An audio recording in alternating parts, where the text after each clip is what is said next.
Aujourd'hui, je parle à toutes celles qui traînent encore leur douleur invisible. Je sais à quel point ça consomme de l'énergie. La même que quand j'ai roulé à du 110 km/h en troisième juste pour décrasser un injecteur. J'étais pas bien. Mon moteur faisait un sale bruit. Toi aussi, tu roules à plein régime, mais sans savoir exactement où est la panne.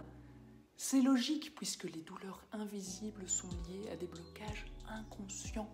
Et c'est pour cette raison que même le monde te barre la route.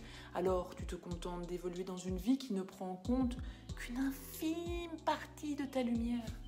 Ça me fait penser à Chichi, le petit Jack Russell de 11 ans que j'ai connu au Portugal. Elle avait perdu l'usage de ses pattes arrière du jour au lendemain. On l'aurait laissé faire, elle aurait continué à courir sur deux pattes, monts et vallées, derrière le tracteur de son maître Bernardo. Ses blessures de frottement se seraient infectées, elle serait morte dans ses plaies. Fin de l'aventure. Mais je lui ai promis de ne pas la laisser pourrir et j'ai créé une nouvelle routine de soins. Dès le réveil, j'allais lui appliquer un bon centimètre d'argile sur ses plaies que je recouvrais d'une bande en coton humide. J'emballais le tout dans un petit sac plastique pour que l'argile reste bien humide toute la journée, le tout encore glissé dans une chaussette antidérapante, et j'attendais qu'elle meure dignement. Au début, quand je la prenais dans mes bras pour la soigner, elle me montrait des dents. Puis, elle s'est abandonnée aux soins comme un bébé à l'heure de la tétée, pattes suspendues en l'air comme un poulet rôti dans le plat sorti du four. Puis un beau jour, après un mois de soins aussi intensifs qu'au CHU, Chichi a eu l'air de tenir debout. Était-ce le fait de la gravité ? J'ai cessé de la chausser pour voir, et en quelques heures, elle avait repris un pas d'ivrogne.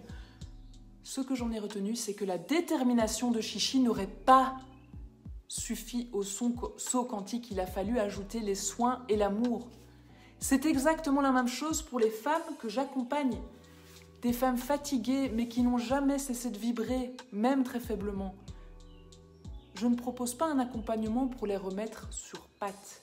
Je les accompagne à réinventer leur propre façon d'avancer, même après une chute, à trouver leur chemin, parce que leur détermination ne suffira pas. Ça va mon Chichi? Alors, tu remarches?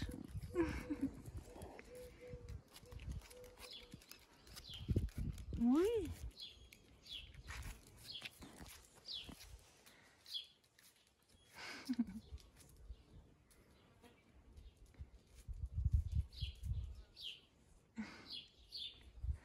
Tu vas où?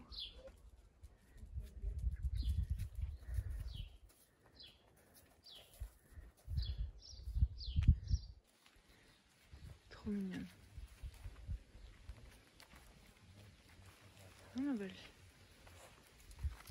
Hop. Tout est possible à tout âge. Chichi, elle a 11 ans. Hein, Chichi?